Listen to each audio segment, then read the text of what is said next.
Not a bad writer. You think so? Mm-hmm. Good style, nice imagination. I think he's a very talented man. Well, thank you very much. Oh, it's nothing really. There's room B, room A. I wonder where room E is. How should I know? Are you going to the Waterbury lecture? No, I'm not. Let's find out where she's going. Oh, Excuse me. I'm sorry. Where's the Waterbury lecture, do you know? Aren't you Owen Waterbury? Yes, I am. How do you do? Follow me. Where are you taking us? Room E. Are you a student or a teacher? I'm a student. Oh, advanced or beginner? What do I look like? Well, You look very advanced to me.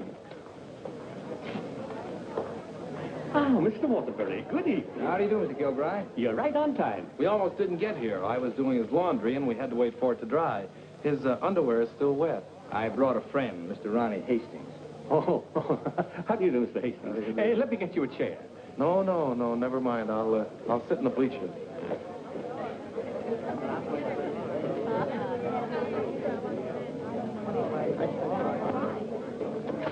Hello. Hello. You going to be a writer, too? I hope to be someday. Well, this lecture should help you a great deal.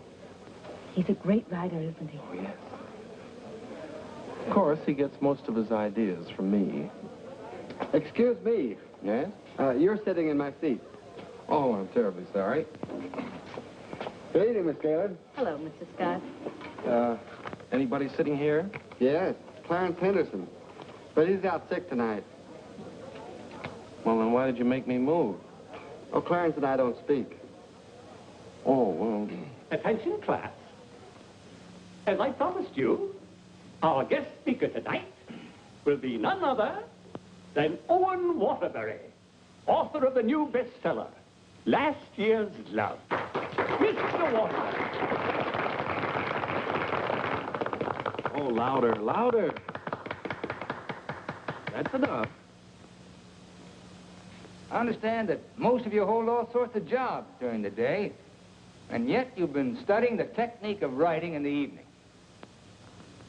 Now you're ready to take your pen in hand and go out and conquer the world. You know, I'm hardly the person to tell you how to write because I don't follow any rules.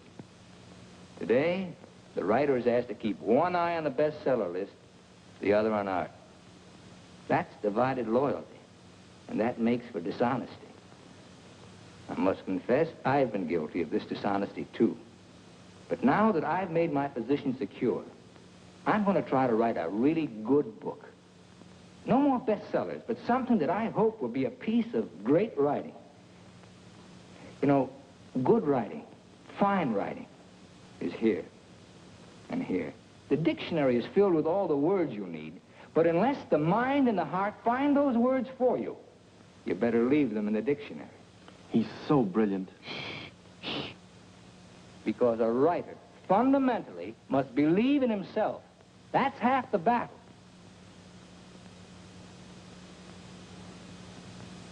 I'd like to interrupt my little talk for a moment to say that I'm going to be in a position to help somebody here in this class. Beginning tomorrow, I'm going to need a secretary. I've already placed the request with the University Placement Bureau, and man or woman, whoever qualifies, will get the job. That's very nice of you, Mr. Waterbury. Well, it's not a big job, but the surroundings will be wholesome. And you'll be able to serve your apprenticeship under someone who's already established. Well, so much for that. I remember when I wrote my first novel. It took a lot of work. I starved, lived in a little back room, all the while consoling myself that I was going to be another poet. So you're really going to work for Owen Waterbury?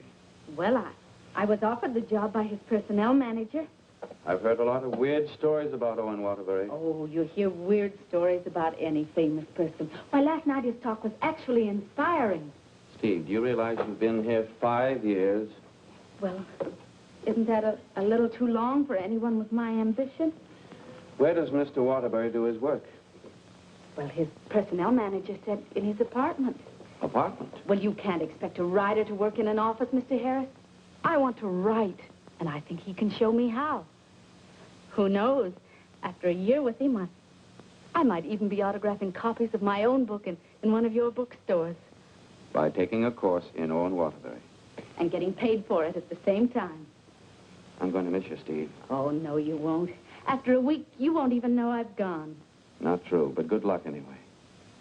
Well, I could make a big speech, but I think you know how I feel about everything.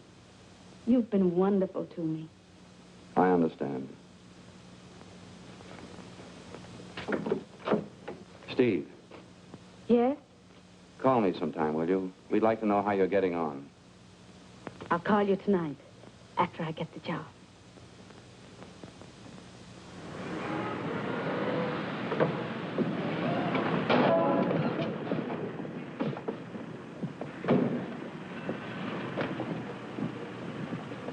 Why don't you watch while you're parking?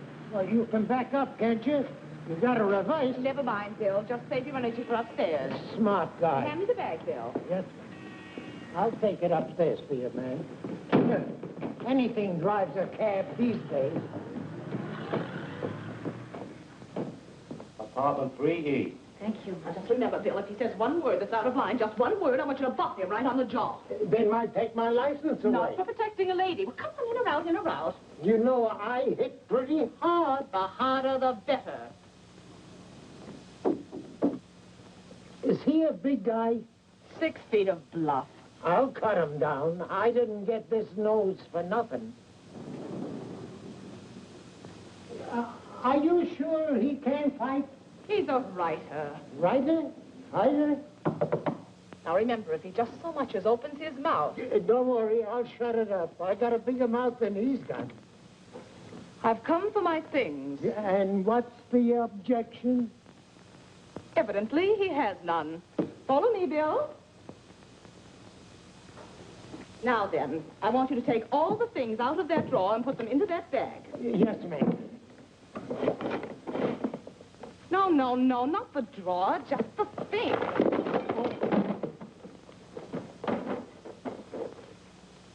Oh, come in. Come right in. That's right. That's Mr. Waterbury's former secretary. She quit this morning. Won't you sit down? This is my mink. And how? Waterbury gave that to her as a Christmas bonus. My typewriter.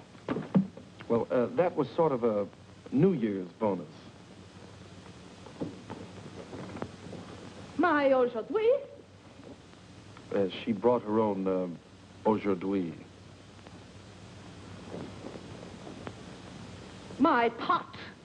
She cooked once in a while. My bourbon. She drank a little. My cigarette box. She smoked, too. My lipstick. Shall we adjourn to the library? Your frankfurters. Goodbye, Mr. Waterbury. Good thing you didn't open your mouth. Thank you. Come along, Bill. Don't bother with your inferiors. And now, miss, what can I do for you? This is your new secretary. Oh, yes, you're from the Kilbride School. Yes, I am. Say, look at that. She knocked over a bottle of ink all over the carpet, and it's going to be hard to get out, too. Oh, would you try cleaning it up, please, Mary? Not me. The landlady says I'm not to clean up any more messes. Just do my regular work and get out of here. Excuse me. Would you like some help? Oh, thank you very much. Say, you're going to work out fine. Here, Ronnie. I'm an expert at this sort of thing. He sure is. He cleans up about 6 of them a month. I'll need a cloth and some rug shampoo. This is the stuff you've been using lately. Here, this is a woman's job. It was a woman who did it. It was an accident. You better not let the landlady see that. She'll add $100 for damages to your rent. That's more than last month. Oh, I got some on my dress. Oh, look, why don't you work on the rug and I'll work on your dress? Why don't you two work on the rug and I'll work on her dress? I'll work on my dress. I'll work on the kitchen. Do you like hot dogs? Occasionally, yes. Fine, we'll have them for lunch. And for dinner, we'll have steak. Lunch? Dinner, what? I haven't even been interviewed yet. What's your name? Stephanie Gaylord. What do your friends call you? Steve. Oh, that settles it. I think she should be hired. How are you on shorthand? 120 words a minute. Do you do laundry? From my own, generally. Well, you're going to have to learn to do silk shirts, 120 a minute. I'll do the cooking. And eating. Do you live here, too? No, I live next door. But he hasn't been there since July. That's because I have no kitchen. Well, we share our kitchen on a cooperative basis. He cooks and he eats. You know, Owen and I went to school together. I was in kindergarten, and he was in the 8th grade. Then I went to high school, and he was still in kindergarten. And then I studied piano and became a character in every Waterbury book. And what were you in last year's Love? I was the chorus girl who studied piano and was very bitter about the world. Where'd you work before? Who, me? I was secretary to Charles Harris. He owns the Harris bookstores all over the country. And how is Mr. Waterbury's latest novel doing? Second only to the Bible. Oh, well, he won't like that. You married, Steve? No, I'm not. Please, Ronnie, I'm not interested in whether or not Miss Gaylord is married. Oh, no. My biscuits are burning. I've had married secretaries before, and, well, their husbands were a little troublesome. They were murder. His working hours are very peculiar.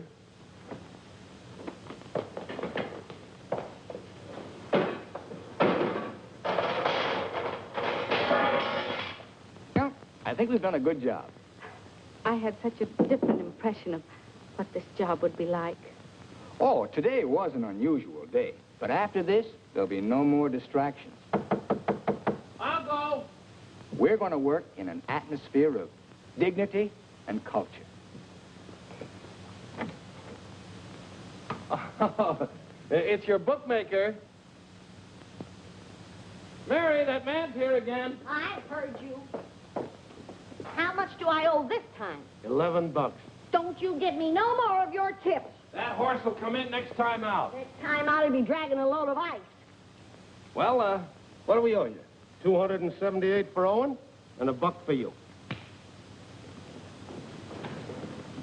Excuse me.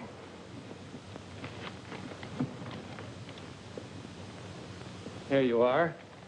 I'll have to owe you mine till next week. You want to wager today? Well, I haven't looked them over yet, but I'll give you a call. And no more 50-cent bets. The boss don't like them. Where was I? You were telling me that everything here was dignified and cultural. Oh, yes. Now, Steve, about your other duties. I'll go.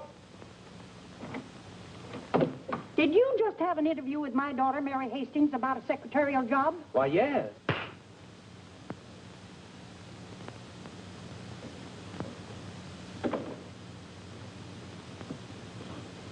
I have a message for you. Well, what's the message? Mr. Waterbury, I don't think I want this job. Well, why not? Well, when you spoke at class last evening, everything seemed so refreshing.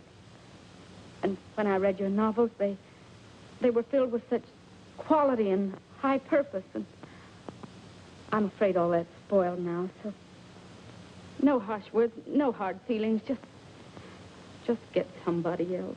Well, if that's the way you feel, Miss Gaylord. Are you walking out on Owen Waterbury? Don't beg the girl to work for me, Ronnie. Just call the agency and get another girl. Now, you know you don't mean that. We both like this one. Are you going to let me out of here, or do I have to call the police? They're here already. I came for the rent. Mrs. Reeves, I just mailed you a check this morning. Oh, you always do that, knowing full well that I only live downstairs. Any damage this month? Oh, it's been a very, very uneventful month. Oh, the carpet again. Mercy! This fish belongs here. And this duck up here, you throw the whole room out of contour. Mrs. Reeves, if you'll excuse I heard me... some screaming just outside the door. New secretary? Well, yes. You being hired or fired? Miss Gaylord has just been engaged. Oh, too bad, Mr. Waterbury, because something moved in the apartment upstairs would just fill your every requirement. Well, unfortunately, Mrs. Reeves, the job has just been filled. Well, I want you to meet her anyway. Felicia! Coming, Mrs. Reeves.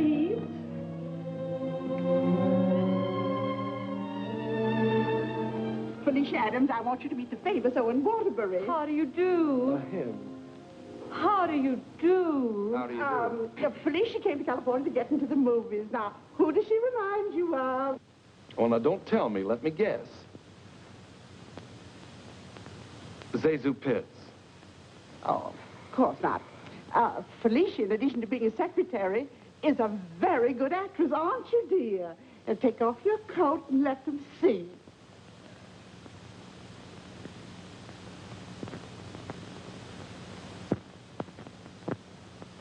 She's got a lot of talent there. I thought you'd think so. I was a model back in Texas, but I came out here for a career. Daddy's financing me. A friend of yours? No, my father. Perhaps Felicia could play the heroine in your next novel when it's made into a movie. She could do that. What's the heroine like? It's a girl from the South. Why, I'm from the South. How perfectly coincidental. She's trying to hook a rich man. She's insincere and a moron. Well, what's worrying you? Well, I'm not so worried about being insincere, but as for being a moron...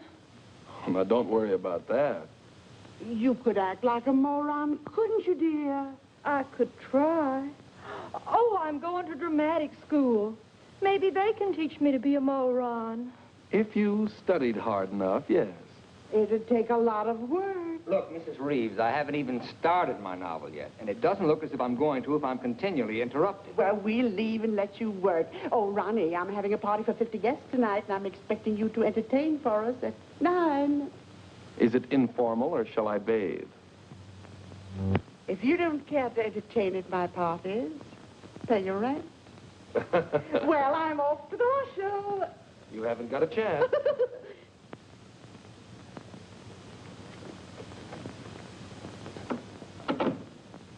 You know, ever since her husband died and left her 7 buildings, she's been a peeping Tom. Now, come on, Steve, let's you and I prepare lunch. Look, I stayed only because I didn't want to cause a scene in front of your landlady, but I'm really leaving now. What an idea. What an idea. Take this down. Come on, take it down. Get your pad. Well, where's your pad? When you're going to have a pad, you can't go to a job like this without a pad. All right, I'll find a pad for you.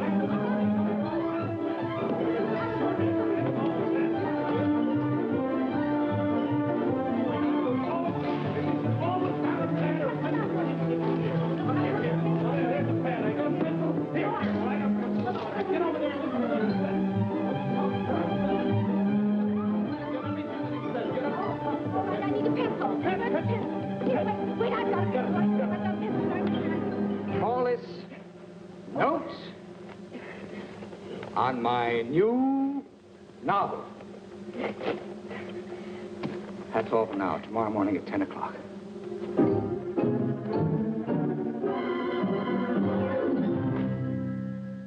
He's incubating. He's incubating at last. Come along. He always start a new novel. Yes, always. I remember on last year's Love, I was baking a cake. All of a sudden, he called me out, and I had to start taking dictation. And I couldn't go back until he was through dictating. At 3 o'clock in the morning, we sat down to chocolate-covered ashes.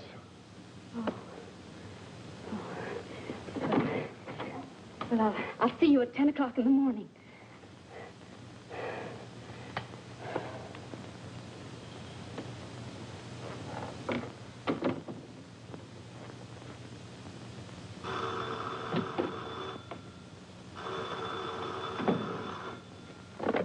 Hello?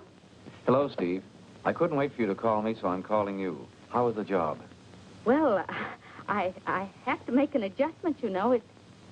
It's such an unusual kind of a job. I can imagine. He started his novel today. Oh, interesting story? Well, he didn't get very far into it, but I'm sure it's going to be wonderful. He seemed so excited about it. Look, Steve, let's have dinner one night this week. Well, I'll call you the first night I have free.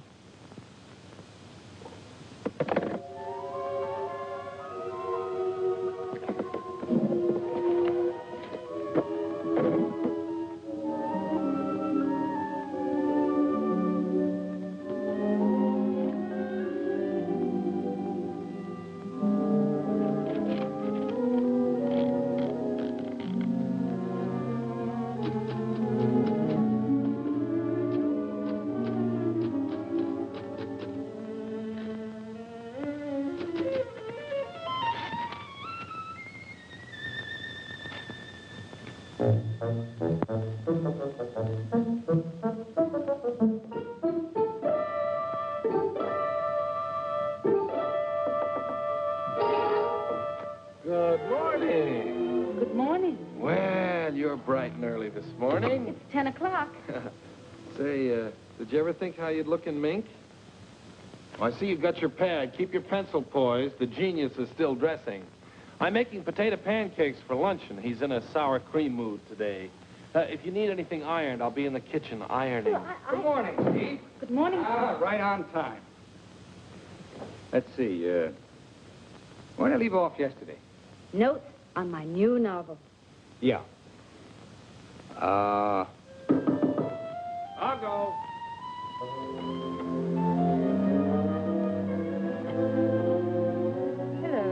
Hello. Hello. Hello. Hello. Hello. Hello. Hello. Now, where did I leave off? Notes on my new novel. Oh, yeah.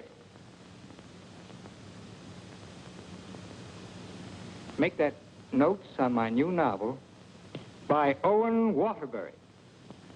That's good. Oh, that's real good. Don't you think that's good? Oh, I like that. Chapter 1, General Introduction of Characters. Chapter 2. Well, I'll do Chapter 2 tomorrow. Chapter a day? That's swell. You sure you're not tired? Miss Gaylord, you stay here and answer the telephone. I'm going to the beach for some salt air. Well, be sure you don't bring any home with you. Right, boy. Let's drive someplace nice, like Santa Barbara. Well, honey, anything you say.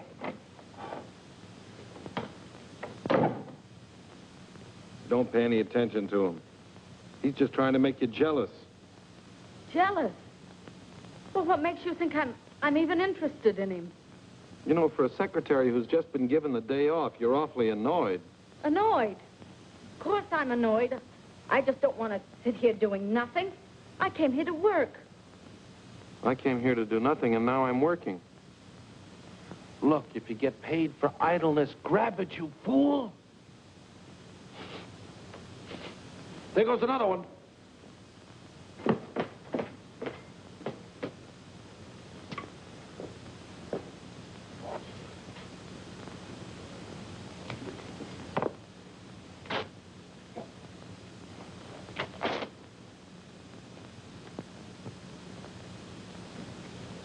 Look, I'd like to ask you a question. Yes? Does Mr. Waterbury intend to write a book? That's a very interesting question. Waterbury's a genius. What do you think he's doing right now? Incubating. Exactly. And whenever he goes through a mood like this, a great book comes out of him. I'll bet he does a lot of writing tonight. Why, honey, you're jealous. Look, I don't even know Mr. Waterbury. At this point, I'm not even sure I want to. Of course not, honey.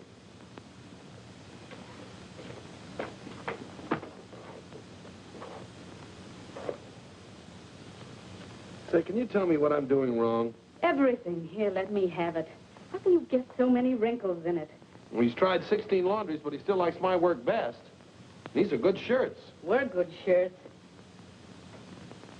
You know, I just thought of something. What? I must be going out of my mind. Why? Well, I went to night school for a whole year to learn to be a writer. And here I am doing a guy's laundry. Oh! It's not done yet.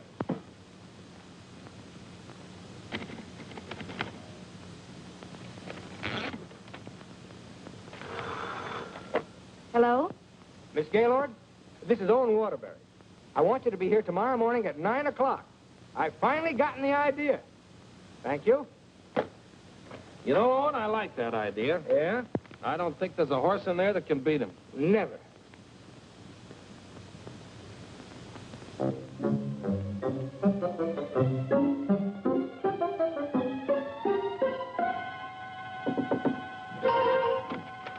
Morning. Morning? Oh, leave your coat on, Steve. The taxi will be here in just a minute. Got a pair for her? Well, she can use mine. Where are we going? To the races. The race. Haven't you ever been? I've never in my life. Swell. Always lucky the first time. Come on. But what about that idea you had last... Oh, that can wait till after the third race. Look, I got a horse in here. Look, Mr. Waterbury, I don't think I ought to go along. Say, are you complaining about being paid to go to the races? Come on!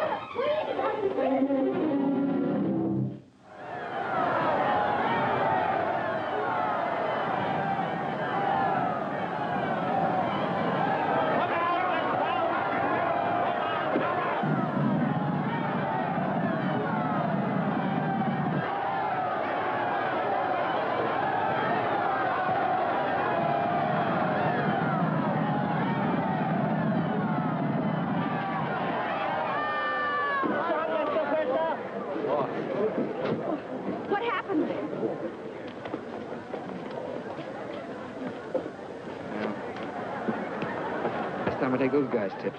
Well, so far this job has cost me $83. Now, don't worry. I'll see that you get that back. Why should you? I gambled and I lost. Well, losing's good for the soul. We had the 3 best souls in town.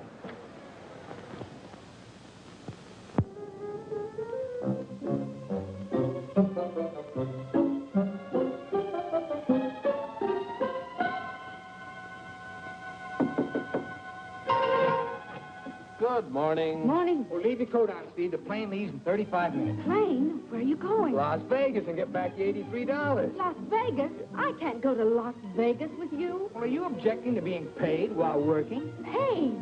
I don't think I can afford to work for you much longer, Mr. Waterbury. Oh, Steve, it only takes an hour and a half to fly. If you catch evening plane back, you're home in time for dinner. With tons of money. No, I won't go. I just won't go. No, please.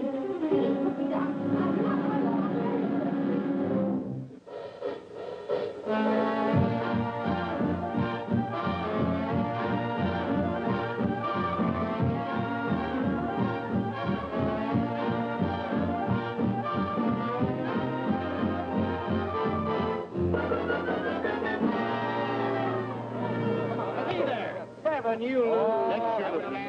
Right here. No story, Stephen. No dollar bets here. When do you think you're on? Los Angeles? Hit the road. Hit the road. Baby, here we go. Come on. Oh, the easy way. What is your point? Hard way. 4 the hard way. Hard way 4. Hard way 4. Baby, here it comes. Here she is. 4. 7, you lose. 7, you lose. Standing on my right again, huh? When are we leaving, Mr. Waterbury? Leading, I'm stuck 3,000. But you said we'd catch the midnight plane. There'll be another plane at 2, darling. Next shooter, please. Grab the right shooter. Come on, let's go. I thought working for a writer was going to be so uplifting. Perhaps you lose. Perhaps you lose. See what you did? But I didn't do anything. She didn't mean it. What are you grinning about? I'm betting on crap. Everything was going to be so intellectual. Perhaps again. Too bad, lady. Are you doing that on purpose?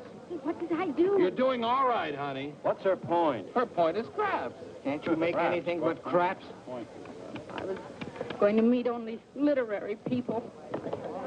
Craps me. You're my dream girl. Never saw that before. Don't make any more craps, understand? I'll tell him when he comes in. Keep your mind on the dice. Put this all on 7. She's gonna make this 5 for once. You know, I'm writing a novel too, Mr. Waterbury. It'll be a honey. A 2 and a 1. Correct. 4 3. Get out of here. That's goodness. What's wrong? Keep your mind on the dice when you roll them. How dare you speak to me like that? Just for that, you roll your own dice.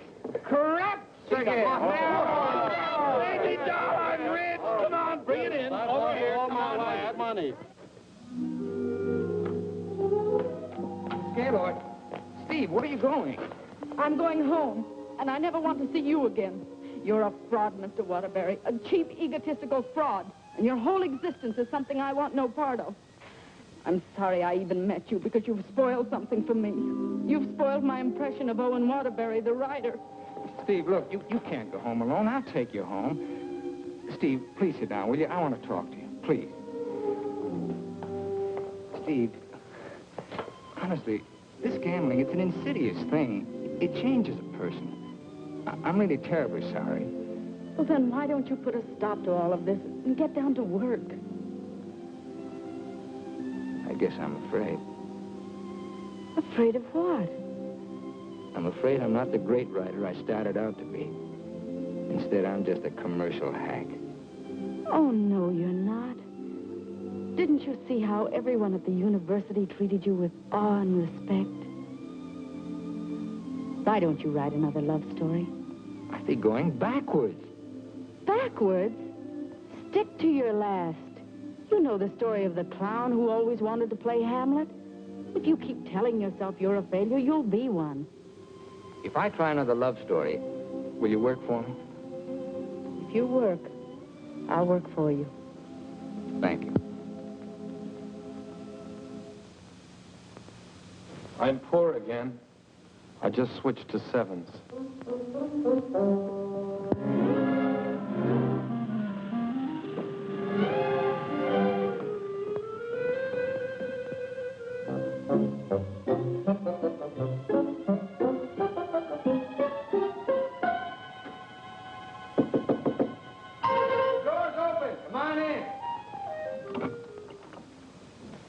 Hiya, Steve. No, keep your coat on. I'll tell you why. The taxi's going to be here in just 1 minute. What? Oh, don't worry. We're going to work, but let's do it at the beach house, huh? He's superstitious, honey. He starts all his novels at the beach house. But why the beach house? Did you like last year's Love? Very much. Well, most of last year's Love was done down there. Well, shall I take the typewriter? It'd be a nice idea. Ronnie, will you stop teasing the girl? I'll be dictating today. Come on, Steve.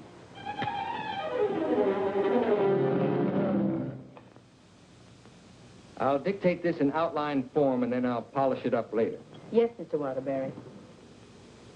This is the story of a successful novelist who began to die, morally and spiritually, until a girl came into his life. And then the whole world seemed changed. He'd seen her one night while delivering a lecture to a short story class.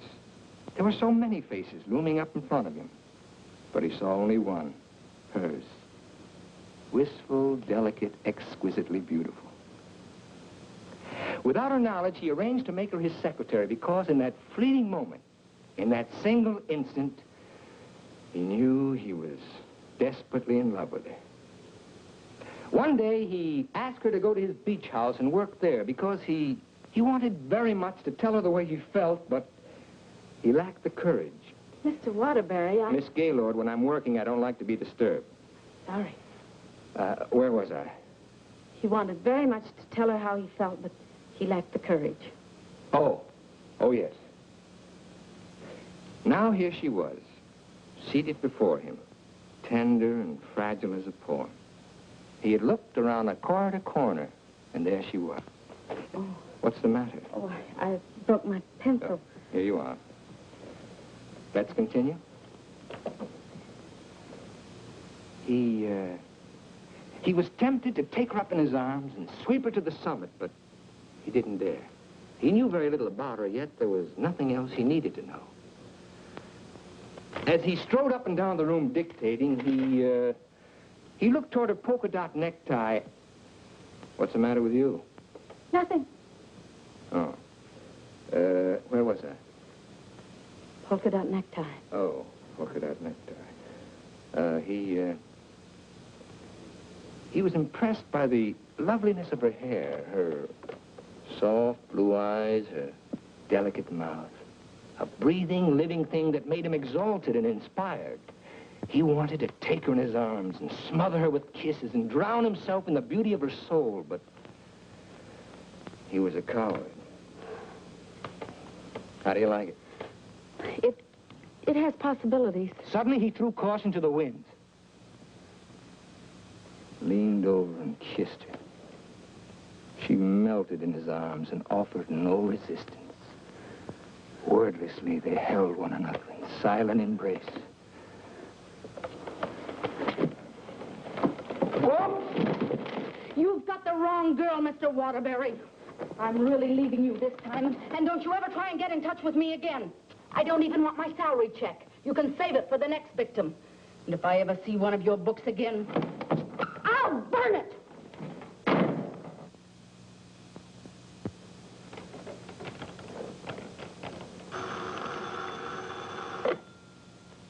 Hello. Oh, hello, son. I just thought I'd call you and let you know I made dinner for the three of us. And ask Steve if she likes popovers. Steve's just quit. Yeah.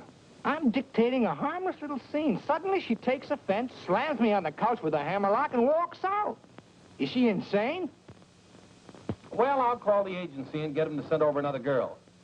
I better get one who likes broiled chicken, because that's what we have for dinner. Don't call anybody. I'm not going to go to work for a long time.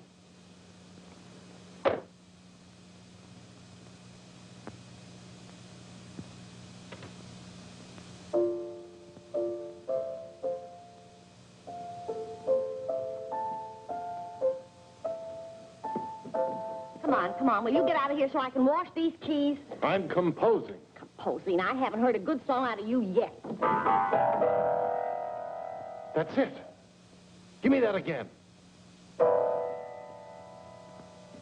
Thank you very much.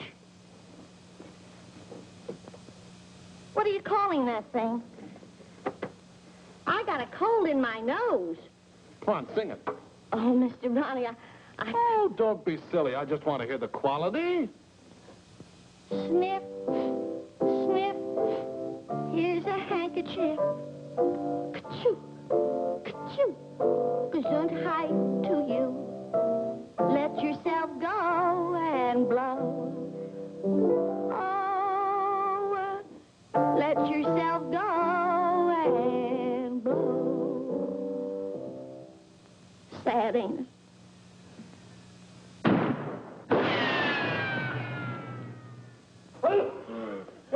I have to have some water. Some water. Water in the kitchen. Well, I can't go in there. The place is on fire. Here, listen to her.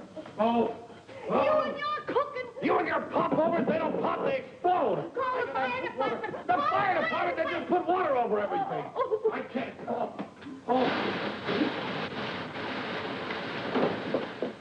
I'm going to tell a landlady on you. Oh, I'm going to tell a landlady on you.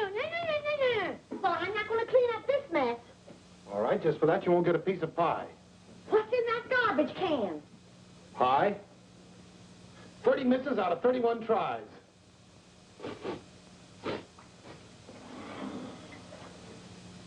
$31 misses.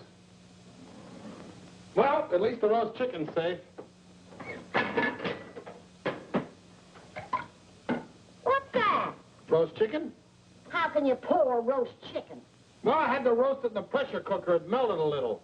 Oh, he'll have his dinner out tonight. Well, so am I. You don't think I'm going to eat this horrible mess, do you?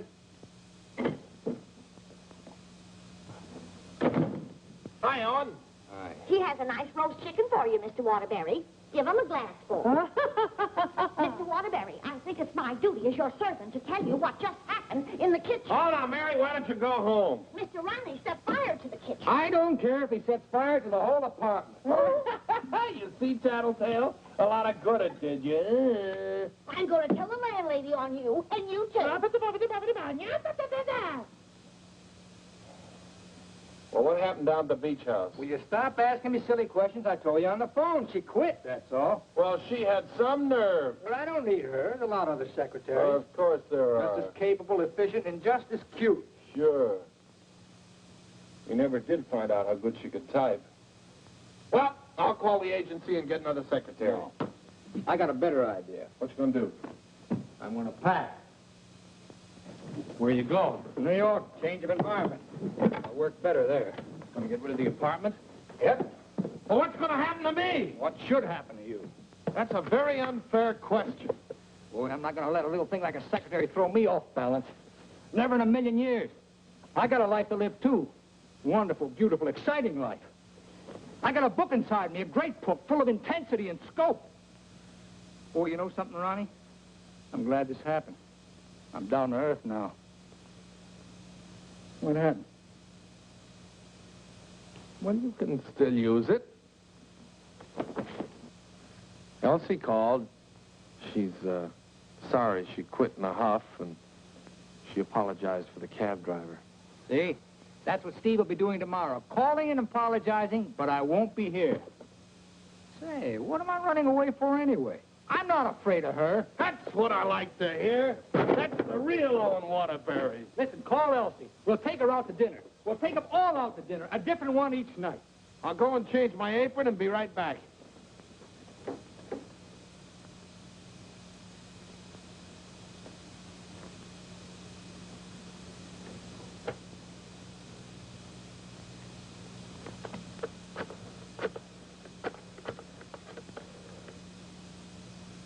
Brian Detective Agency?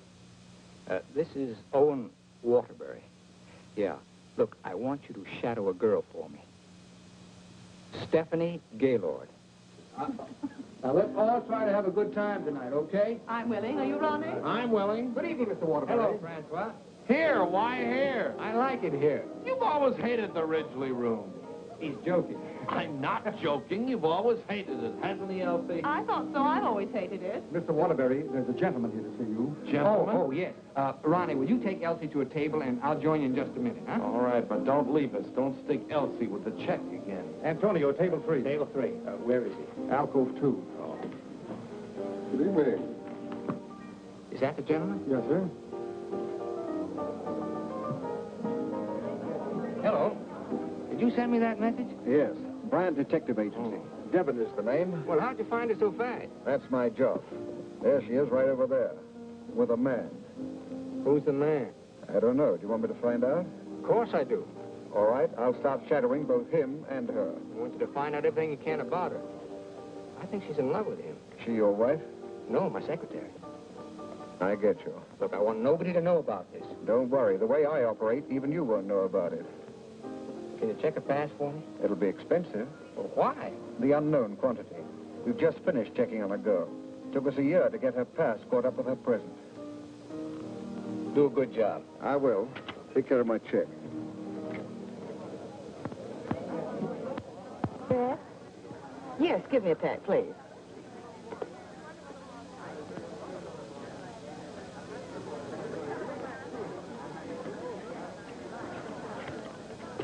Thank you.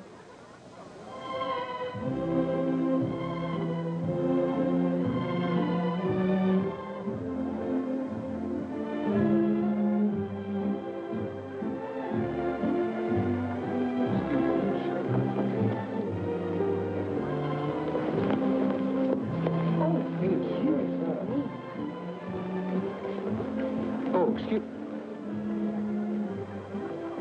Hiya, Steve. Hello, Ronnie. Don't talk to her. I'm mad at her. Oh, I forgot. Good evening. Good evening. You know him? Uh-huh. He's my new boss, Your new boss. What's his name? Charles Harris, the bookseller. That's Steve's old boss. He's not so old. How dared you go work for him? Listen, Shakespeare, I'll work for whom I please. What, did you have to pick on her old boss? Didn't she pick on mine? When Mr. Harris called the employment agency, he asked for somebody with literary experience. How did you qualify? You used to work for Waterbury. Steve, with her principals out with her ex-boss. What about Elsie? Who's she out with? We're talking about Steve and her principals. Leave mine out of it. You know, I bet Harris hired you just to spy on me. Well, you're not very complimentary. I happen to be an excellent secretary. When did you learn to type, dear? Has he been questioning you about me? Only the normal questions about my experience. You didn't talk, did you? Ronnie, will you stop looking at everything as one big, long laugh? Oh, I've got a lot for you, lover boy. What? They're going to be married. They're what? They're going to be married. Where are you going? I'm going to talk to her. Your order, please. A broiled chicken. Yours? Well, I'll have a glass full, too. Hello. Good evening. Mr. Harris, Mr. Waterbury. Well, congratulations. I just heard the good news. What good news? How about you marrying Stephanie? May I dance with the bride? That's entirely up to her, isn't it? May I? Thank you. Not at all. So she decided to get married to the wrong guy. Are we going to dance, or are you going to dictate a novel? Oh, now why should a nice, intelligent girl like you marry a man she doesn't even love? For your information, I'm not marrying anyone. Oh, well, now I respect you. You respect all girls who decide not to get married. Going back to work for him? Is this a quiz, or are we going to dance? Well, it could be both. Say, how would you like your old job back? Better terms? Not interested. I'll throw in a bonus. Marriage. Mr. Waterbury, you talk about marriage as though it was something cheap and vulgar. Who else but Owen Waterbury would invite you out for the evening and dance with another girl? I would. Say, why don't you pay him back and dance with Mr. Harris? I wouldn't think of dancing with my boss. This is me you're talking to, remember? Well, I mean, not until I'd worked for him. For a few days. Oh, that's a nice sentiment. Steve, you're in my arms at last. I'm holding you at last. We're dancing. You may be dancing, but I'm holding you. Oh, like the tide, you go out, but you also come in. Owen Waterbury, you're the most maddening man I've ever met. Listen to me, Steve. I love you. Everything I dictated at the beach house I meant, but it was too much of a coward to say it out. I love you, Steve. Marry me. Take a chance. This is me, the author with beautiful words, but I'm stuck. All I can say is, I love you, Mary. Your chicken, madame. And your chicken in the glass, sir.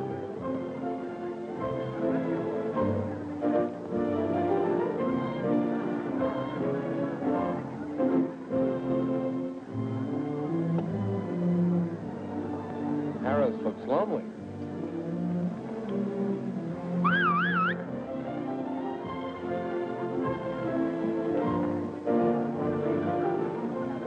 Mr. Harris, this is Ronnie Hastings. How do you do? Won't you sit down and have a glass of broiled chicken? Thank you. I think I will.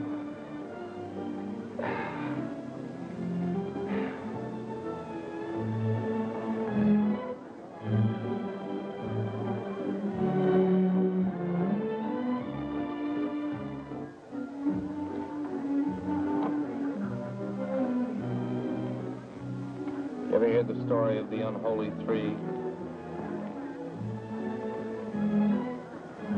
If you don't mind, I think I'll be running along. Mr. Harris, would you mind taking me with you? Not at all. Well, who's going to take me? You watch the floor show.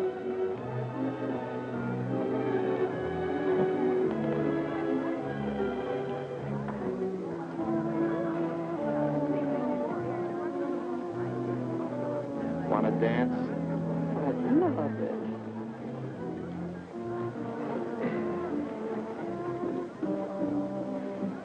Are you a gigolo?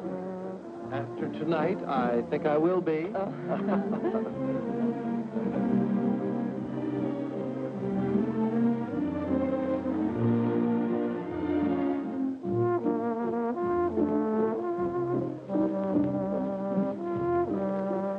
Isn't life strange? When one gets up in the morning, one never knows what one will be doing in the evening, does one? Oh, dear.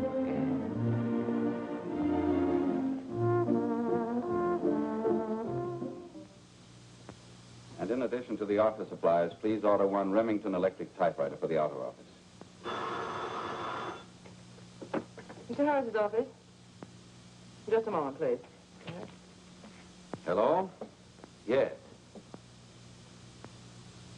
What? When?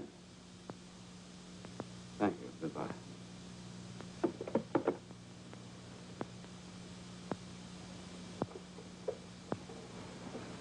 What's the matter? Is anything wrong? Owen Waterbury just married Steve. He didn't. Oh, yes, he did. I never thought she'd marry him. I never thought he'd get married.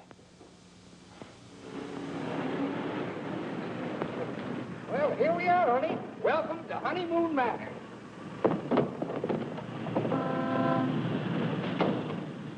Congratulations! Hi, you're right.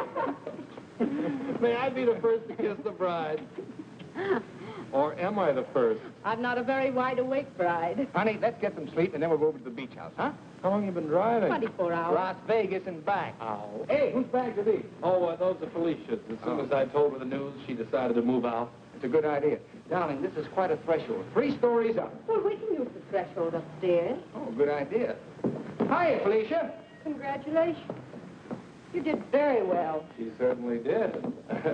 I'll get you moved in as soon as I get her moved Okay. out. Why don't you try the building next door, dear?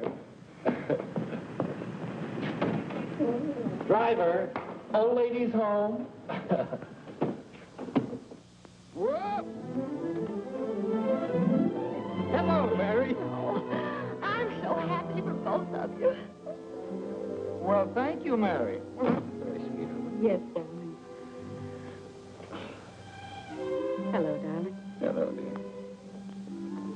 Votre bagage, madame et monsieur? I made a wedding breakfast. Spaghetti and meatballs. Look, Ronnie, well, I know you're trying to be helpful, but, well, this is our honeymoon, and, well, we'd like to be alone. Oh, sure, sure. Say, Steve, be nice to him, will you? He's my only means of support.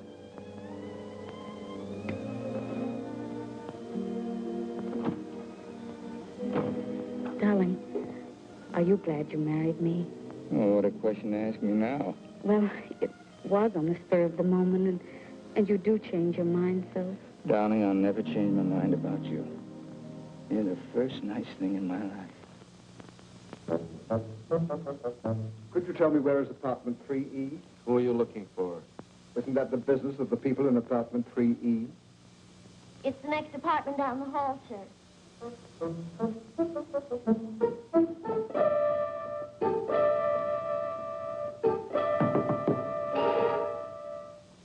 I beg your pardon.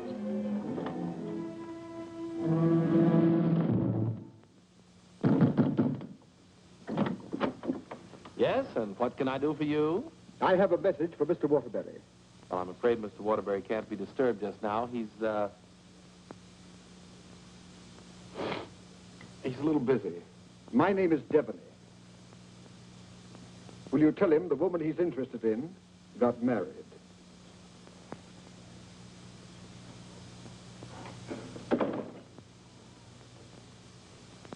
Hey, Owen! You got a minute? Ronnie, what is it now? There's a fellow was outside, said his name was Debney. He had a message for you. I don't know any Devneys. He said the party you were interested in got married. Well, congratulations. So did I.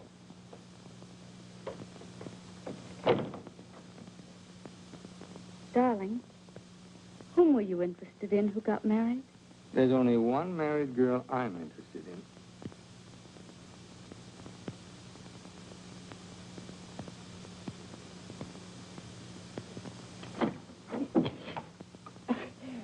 You tell Mr. Waterbury I want to see him right away, and I mean immediately. Owen!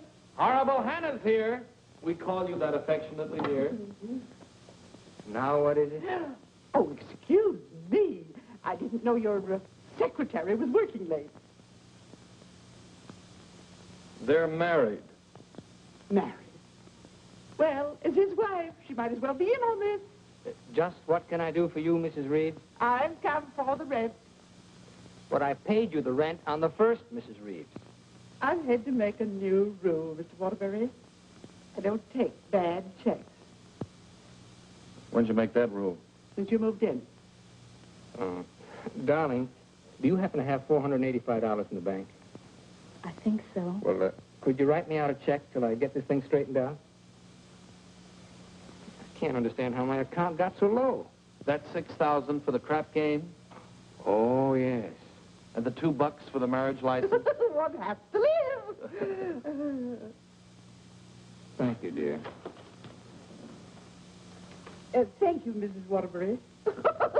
I never thought I'd ever call anybody Mrs. Waterbury. Oh, well, I'll just walk you down the hall. Oh, thank you, Ronnie. Is this any good? She's loaded. Well, I suppose an explanation is in order. You don't owe me an explanation. Oh, but darling, I want to explain. Oh, excuse me.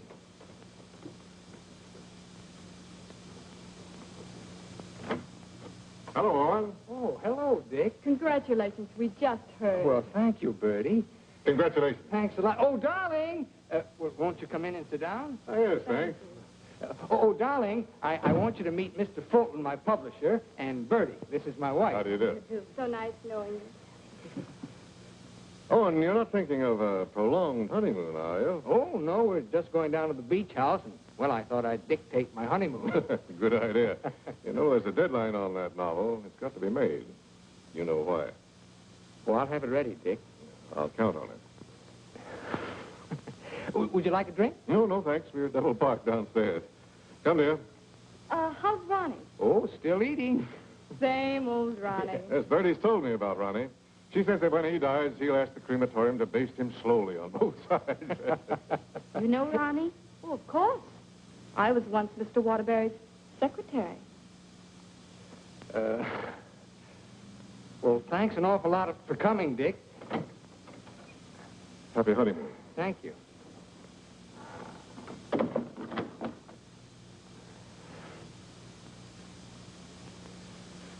Darling, why did Mr. Fulton look at you so accusingly? Well, I owe him $20,000. I drew it as advance royalty against my next novel. And that mink coat Mrs. Fulton had on, is that one you gave her? Oh, Bertie meant nothing to me. I'd written a bestseller, and I was throwing money around like water. You can always take it back and give it to Mr. Fulton as part payment. Oh, darling, I'll get you 100 mink coats. Darling, I don't think I can afford 100 mink coats. After all, paying your rent will keep me broke. Honey, did you marry me for my money? No, but I'm beginning to think you married me for mine. Look, darling, let's get out of here. We're never going to be alone here. Honey, I know a perfect little mountain cabin away from publishers and landladies. And secretaries? Well, except you. And I'm going to work. I promise you. I promise you.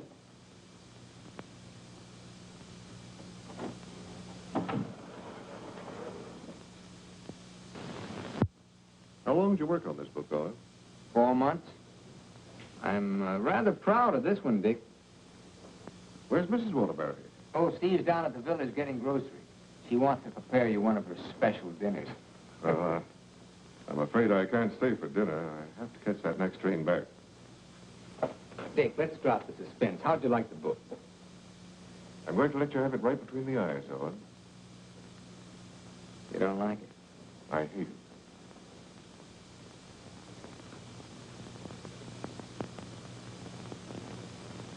It's just about the worst piece of drivel I ever read. If I were to publish this, Owen, it would ruin you. Fortunately, I found another book to use in its place. What's the matter with me, Dick? Am I through? Of course not. Every top-flight novelist has a bad book in him. But how am I going to pay you back your money? Well, don't worry about that. I'm sorry, Owen. Darling, I got some of that wonderful venison. Why, hello, Mr. Fulton. It's so nice seeing you again. Miss Waterbury. Do you like venison? Well, I'm afraid I can't stay. Oh, why not? I've got some very important business in town. Well, I'm very sorry. I was going to fix you one of my special dishes. Oh, I'm sorry. Well, some other time. Goodbye, Mrs. Waterbury. Goodbye, Mr. Fulton. Goodbye, Owen. Goodbye, Dick.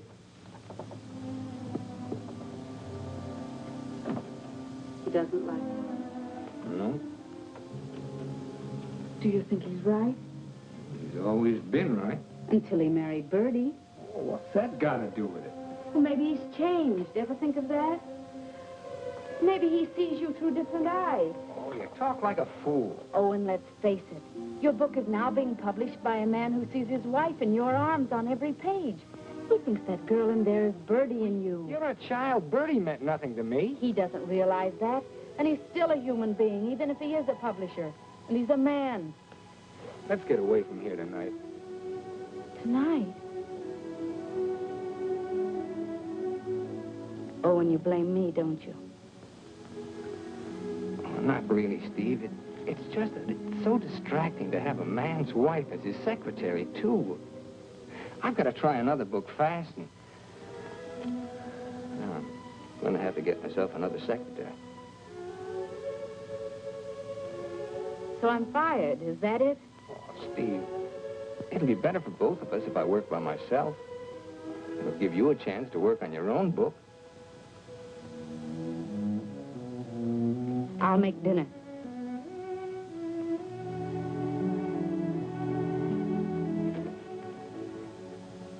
Owen, I finished my book. Oh, you did? Well, I'd like to read it. It's been on your dressing room table for 2 weeks. Oh. Well, I'll read it on the train. Don't bother. Oh, you're hurt.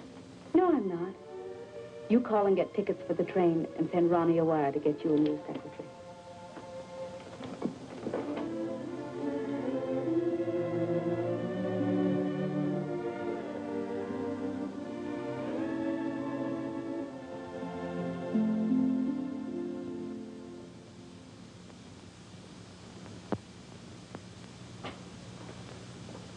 Oh, hello, Mrs. Waterbury. Hello, Elsie. Mr. Harris told me you phoned in from the station. Did you have a nice honeymoon? Very nice, thank you. It must be lovely up at the cabin this time of the year. Yes, it is. A Waterbury original? His last. Steve. Hello, Charles. Sit down, won't you? Thank you. Oh, you're looking fine, fine. Well, 4 months of the outdoor life. None the worse for it. Charles, I want you to do me a favor. This is Owen's latest book. Fulton doesn't like it. I want you to read it and let me know what you think about it. I'll try to be as objective as possible. You will be, I know. And I have another manuscript for you. Mine. You finished it? Yes, it was a long uphill pull. Oh, I've changed the title so many times that I finally decided to call it Dawn's Yearning. What does Owen think of it? Owen hasn't read it yet. Oh? He hasn't had time. He's been busy writing. He couldn't concentrate on it. I'll be glad to read both of them. Thank you, Charles. Goodbye, Steve. Goodbye, Charles.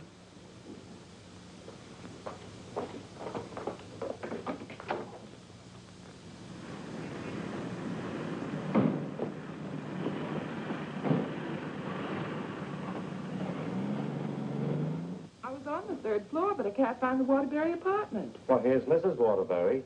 Well, how do you do? The employment service sent me over. What for? Oh, Mr. Waterbury wants a new secretary. Oh, is that so? Yes. Well, follow me. Oh, thank you. I know it's going to be so exciting working for Mr. Waterbury. Oh, just love it. I know I will. You know, this is such a rush call. I hardly had time to dress. Your dress is beautiful. Oh, thank you so much. You know, I make my own clothes. Oh, really? Yes. Come in. Come right in, Miss... What did you say your name was? Hilda Schneebacker. Miss Schneebacker. Owen, darling, this is your new secretary. How do you do? This is my husband, Owen Waterbury, and this is Ronnie, our next-door neighbor. How do you do? Can I get you something to drink? Oh, have you any beer? Well, I should say we have. And we have pretzels, too. You know, I could just drink a barrel of beer. What did you ask for on the phone? I thought they knew our account. Dope. Oh, don't bother.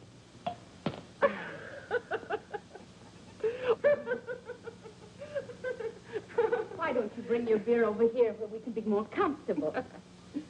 Oh, do you do laundry, Miss Schneebacher? Just shirts and socks. I don't like to do sheets. Well, sit down, please. How are you on handicapping the horses, Miss Schneebacher? Oh, yesterday I picked 2 winners. Played them both right on the schnozola. Oh, and I think she's enchanting. What size coat do you wear? Do you have to wear a coat on the job? Oh, Mr. Waterbury likes to give all his employees mink coats for Christmas. Oh, I wish I'd known that. I could have saved the skunk's life. I wonder who she means. I'm going to love this job. You're all so nuts.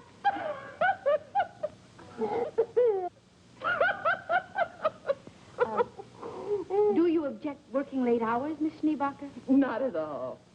A room with a girlfriend. I haven't seen her since New Year's. Miss Schneebacher, I'm afraid this job's going to be a little too much for you. But why, Owen? Well, you see, several parts of my new novel are mostly in French, and, well, I'm sure you don't speak French, do you, Miss Schneebacher? Studied it for 6 years. Once I had a French boyfriend. We had no trouble. Yes, but how's your shorthand? Shorthand? I don't take shorthand. You don't take shorthand? Well, no. The agency said this was strictly a typing job. Oh, no. This is mostly a shorthand job. But I could learn it. I'm afraid not. Well, guess that lets me out. Leave the glass, please. Oh.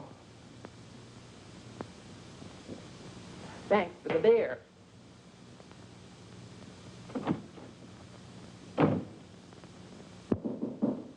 That must be the next one. The next one? I told the agency to keep sending them until we said when.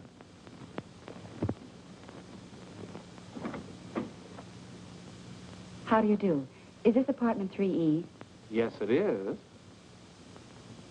Does a Mr. Owen Waterbury live here? Yes, he does. I'm Owen Waterbury. Oh, Mr. Waterbury, the agency sent me. Dawn O'Malley. That's right. Won't you come in, Miss O'Malley? Thank you. Won't you sit down, Miss O'Malley? Thank you. Oh, this is my wife. How do you do? How do you do? You take shorthand, of course. Yes, 120 words a minute. Oh. Do you speak French, Miss O'Malley?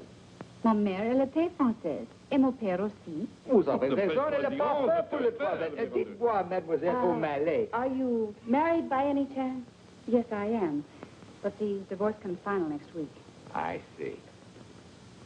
When would you like me to begin? You have begun. Oh, thank you. Steve, shall we prepare lunch and leave them alone? I think they'd like to get to work. All right.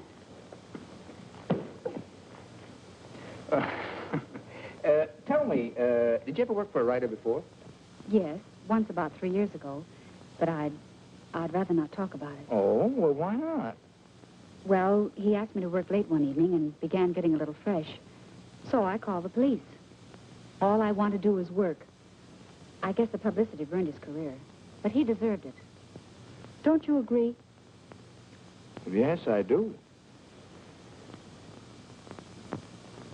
How about lunch, Miss O'Malley? Oh, I've already eaten, thank you. And you, darling? No, thanks. I'll skip lunch today. You will just love living in this building, Mr. Scott.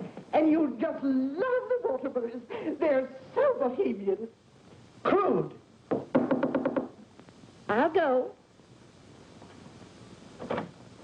Oh, hello. Hello, Mrs. Waterbury. I want you to meet your new neighbor, Sylvan Scott. He's moving that little bachelor apartment upstairs that Felicia used to have. Yes, I know, Mr. Scott. Hello, Stephanie. How nice. Come in, come now, I want you to meet the important member of the family. This is the great Owen Waterbury. Oh. How do you do, Mr. Waterbury? And How do you do? This is The horrible Ronnie Hastings. Hello. new secretary.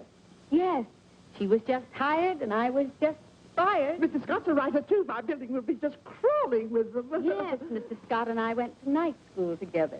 We sat next to each other. Mr. Scott used to be a ball player. Just look at those shoulders. And they're not padded either. Well, what do you know? Sylvan writes that wonderful radio program called John's Mother's Lover. John's mother's sweetheart. Oh, yes. Tell me, confidentially, is John's mother going to marry her, sweetheart? No, John's father objects. John has no father. Oh, poor John. Sylvan, you'd better rush upstairs and start to work on that radio program. You mustn't neglect John. Well, I'm in a little trouble. You see, my secretary just got married. Oh, what on earth are you going to do? I don't know. I could help you, Sylvan. You, Stephanie? Yes, you see, I was Mr. Waterbury's secretary before he married me. That's right. You were. The marriage was a bonus. Oh, when could we begin? Why don't you just say, I've begun? Ronnie, dear, would you get me some shorthand books and some pencils? How much do you think you'll be giving me tonight? Why, we may be working most of the night. Oh, that's just ducky. I'm used to working at night. Goodbye, darling. Don't work too hard. I won't. Come on. Oh, thank you, Ronnie. Bye. Well, I seem to have fixed everything up. You certainly have. Well, I guess I'll run along. Must you go? I was just poisoning the tea. Oh, Ronnie, you're such a kidder.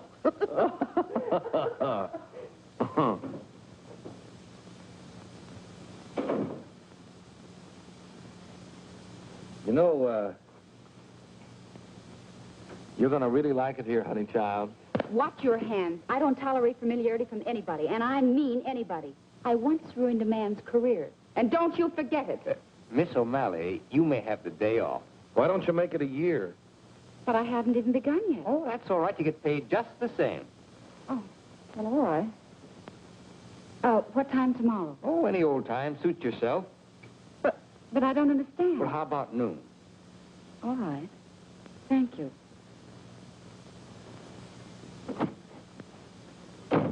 Well, you were saying something about poison tea? I mixed it. I get firsties. Now, where was I? Sound of footsteps. 3 people. Thank you. Sound of footsteps. 3 people. Door bang. Door crash. Door slam. 2 shots.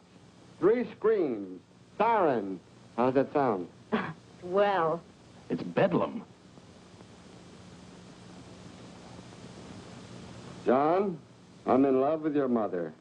And tomorrow, I expect to be your father. John's going to be a father, and I'm the first to know. Now I don't have to listen tomorrow. But, Father, I'm older than you are. John's older than his father?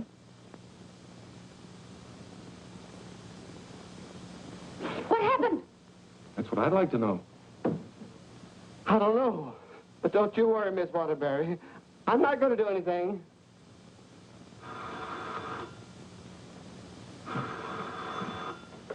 Hello. Hey, they just turned out the lights. Who's calling? This is Charles Harris speaking. I'm sorry to be calling at such a late hour, but I must talk to her. They just turned out the light. Will you keep quiet? This is her husband. No, she's out for the evening. She's right upstairs. And I don't know when she'll be back. Didn't you hear me? I said they just turned out the lights. Darling, may I borrow a light bulb? I don't care what you do. What's the matter? I'm going to a hotel in case you're interested. I'll go to a hotel. After all, this is your apartment. No, it isn't. You pay the rent. Ronnie, will you take this up to Mr. Scott, please? Oh, and you can't possibly be jealous of that man upstairs. Why, he's utterly harmless. Boy, you really had me fooled. Why do you say that? Charles Harris just called. Have you seen him, Steve, since we came back? Oh, and it's terribly late, and I don't like cross-examinations. After all, we're two adult human beings, and we should be able to trust one another. Don't smile it away with pretty words, Steve. Have you been seeing him? Yes. All right, then this is it. But I only saw Charles Harris for one reason. I took him your manuscript. He knows a great many publishers. Please don't. It's too late for that. I felt at the nightclub you were in love with Harris, and I knew he was in love with you. After all, 5 years is a long time, and I was a fool to think I could break it down. I never loved Charles Harris. Well, you never loved me. You were in love with a schoolgirl notion of a popular novelist. I really try to play this straight with you, Steve, but I guess I made a beautiful mistake. Owen, I was in love with you before I met you. Something in your writing, the tone, the feeling, the quality appealed to me so much that I used to imagine your books were written just for me.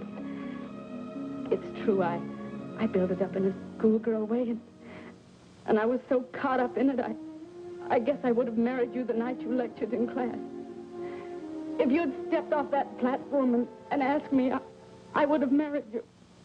Just like that. How can you talk to me like this? I put you way up there, too, Steve. But you tore it down in the cruelest way any woman could. You once called me an egotistical fraud. But what about you, Stephanie Gaylord? What have you been?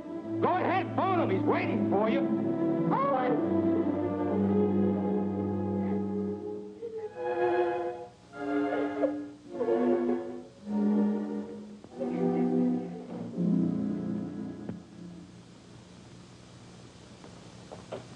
Good morning, Mrs. Waterbury. Good morning, Elsie. I have an appointment. Yes, I know. Mr. Harris has a surprise for you. Won't you come right in? Steve. Good morning, Charles. Stephanie Gaylord, this is Mr. McNally, Mr. Hudson, Mr. Burke of the Literary Times. How do you do? How do you do? How do you do? So you are Stephanie Gaylord. Sit down, Steve. It's a big morning in your life, Steve.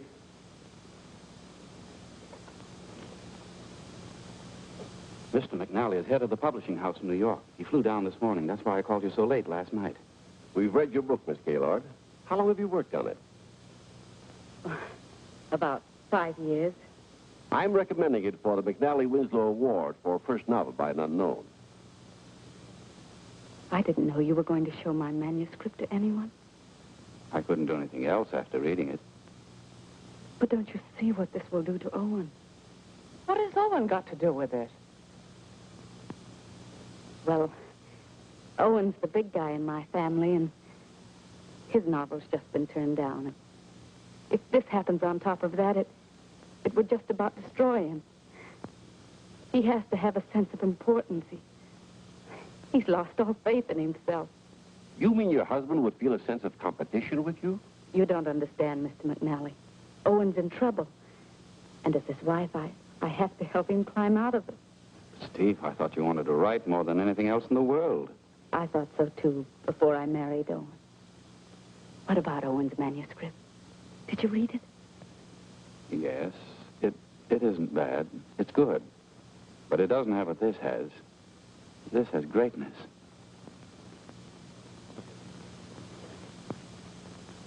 Thank you very much, gentlemen. Steve, please sit down. I want to talk to you.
I'm giving your popovers another try. Well, give me time to call the fire department. No, Miss O'Malley. That's not the line I gave you. I'm sorry, Mrs. Scott. All right. Let's try it again. Yes, sir. John, Mother, I've changed my mind. I don't like your sweetheart. Mother, well, I like him. That's all that matters. John, as your son, I refuse to approve the marriage. Mother, you're not marrying him. I am. How does that sound? Stinks.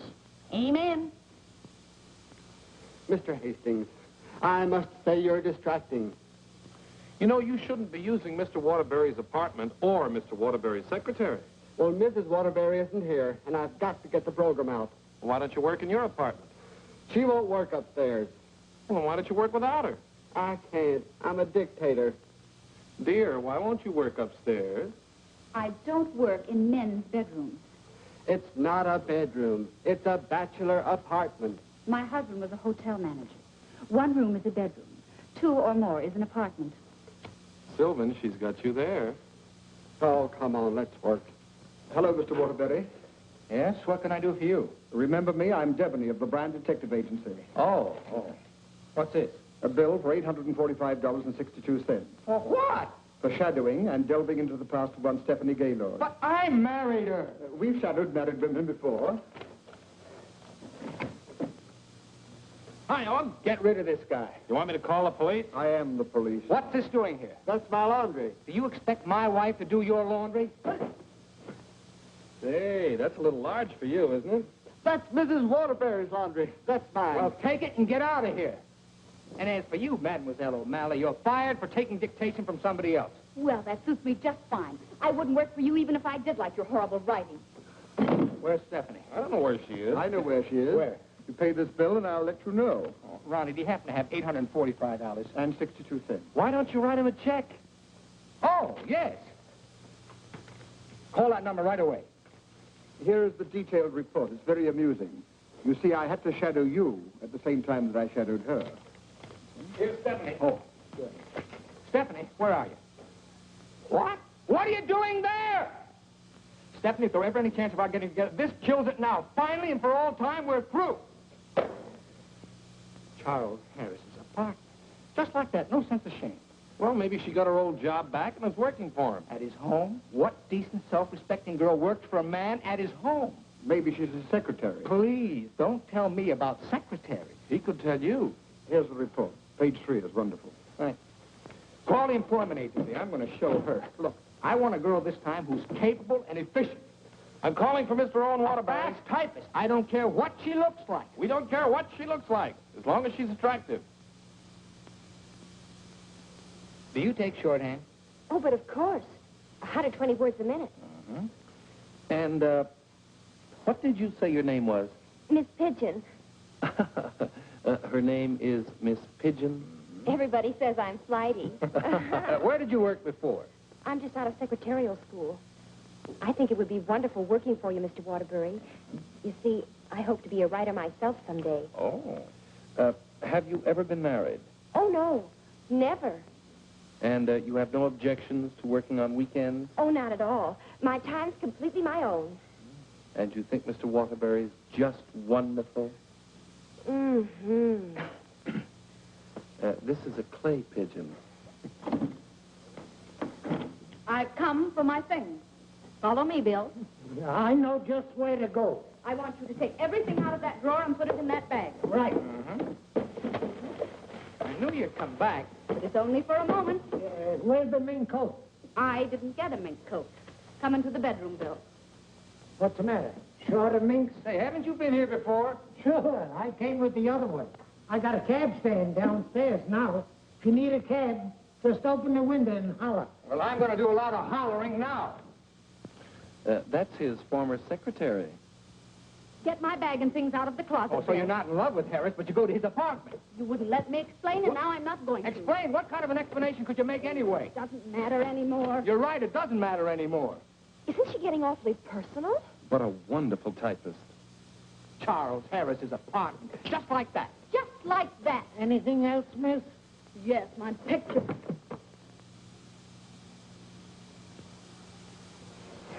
If I were a man, If you were a man, I'd ask you to step outside. Go ahead, hit me. I dare you. Did he slap her? I should say not. She slapped him.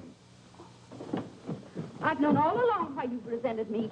It was because I liked your novel, and I told you so. You think you've wasted your time. That's your tragedy. My only tragedy is you. I'm going far, far away from here, and I'm going to write a book about you. I'm going to call it The Heel and His Victim. That's a very horrible title. It'll do. Goodbye, Owen Waterbury. And don't you ever try and get in touch with me, because I want no more of you. And that goes for me, too. Where's Miss Pigeon? She, flew the coop. Where do you think Steve's going? I think she's going to marry Harris. Harris. I'd like to see that little worm. I'm going to. Now, where are you going? I'm so mad I could get married. You know, I think I'll have to. Well, whom are you going to marry? It'll be a female. That's about all I can say.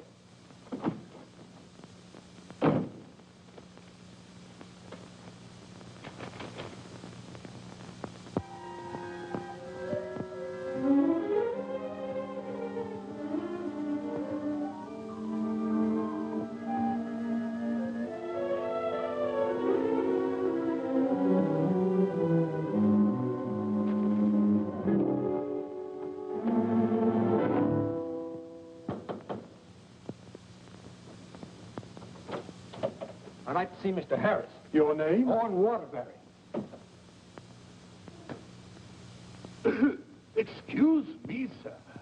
And excuse me. I didn't mean to disturb you and my secretary. Your former secretary. Oh, I didn't know you were in the middle of dictation. Your sarcasm is quite uncalled for. Of course, I don't have to tell you what I think of a man who behaves this way with a secretary. You keep out of this, Elsie. Look, Charles and I are going to be married. Congratulations. What? Just where does that leave my wife? How do you suppose she's going to feel about this? She's in love with you, you know. You never deserved to find a girl with Stephanie anyway. You know, Harris, I've always wanted to tell you that I really think you're a crude person. Your motives are very obvious. You've given me a lot of grief ever since I married Stephanie, and I came up here to tan your hide. So put up your hands and defend yourself like a man. Oh, you can't nobody's hide. Oh, listen to me, you fool. Why do you think Stephanie came up here in the first place? Because she wrote a novel and Harris wanted to have it published. But she didn't want that. She was afraid it would hurt your vanity and wreck your marriage. She wanted him to help you instead. Oh, look, I've read your last book, the one Fulton turned down. It's grand, it's exciting, it's wonderful. Fulton's wrong. He's just jealous because of Bertie, and it's all your own fault, Mr. Great Guy. You know, someday Stephanie's going to be a better writer than you are. That's my opinion, and you've always valued it. Here, Stephanie's novel. Read that and really get jealous. You know, you're not going to get her back. She's gone away, and it serves you right. I hope I kicked a little sense into you, but I doubt it. Goodbye, Mr. Waterbury.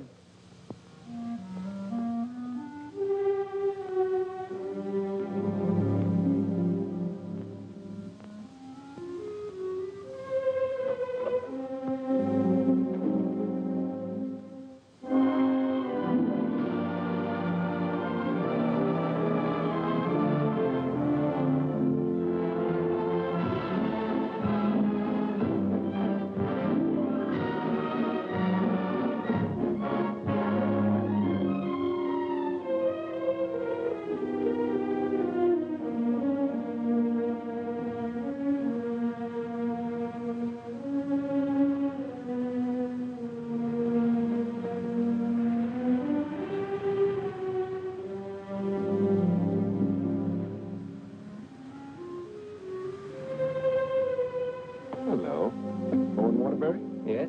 I've got to serve you with these papers. What for? Suit for divorce from Mrs. Waterbury. Thanks.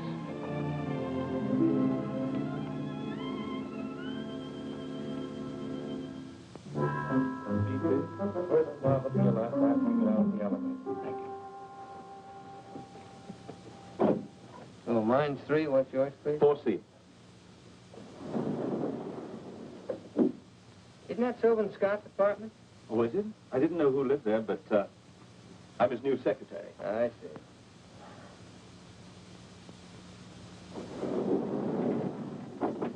Good luck.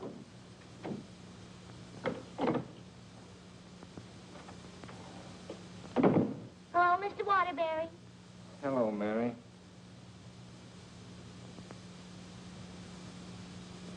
You want a drink? Well, I guess so. Mary, did you see Ronnie around? Well, I haven't seen Mr. Ronnie in about 3 days. But I heard Telly got married. Married? See, that's funny. He didn't even invite me to the wedding ceremony. Me neither. Ronnie gets married. I'm getting a divorce. Did you know that, Mary? Mrs. Waterbury's divorcing me. I sure was sorry to hear that, Mr. Waterbury. She was an awful nice person. So was you. At times. Thank you, Mary. Well, I see Scott's hiring a new male secretary. Oh, Mr. Scott doesn't live in this building anymore. He moved out yesterday. Oh. Well, who moved in up there? Mrs. Waterbury. Yes, she's a big writer now. Well, of all the nerve, I'll fix her. She can't do this to me.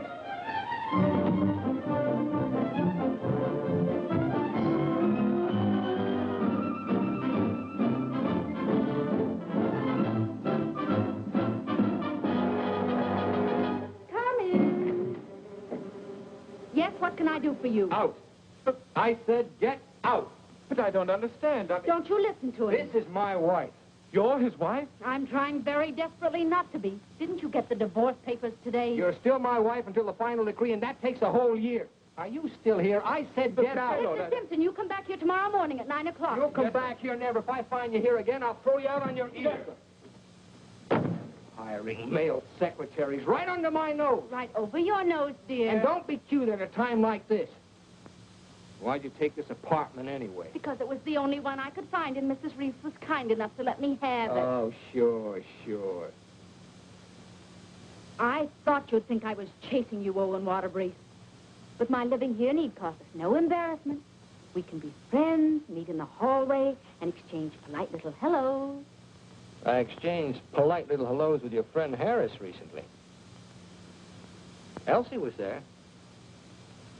You told me all about your book.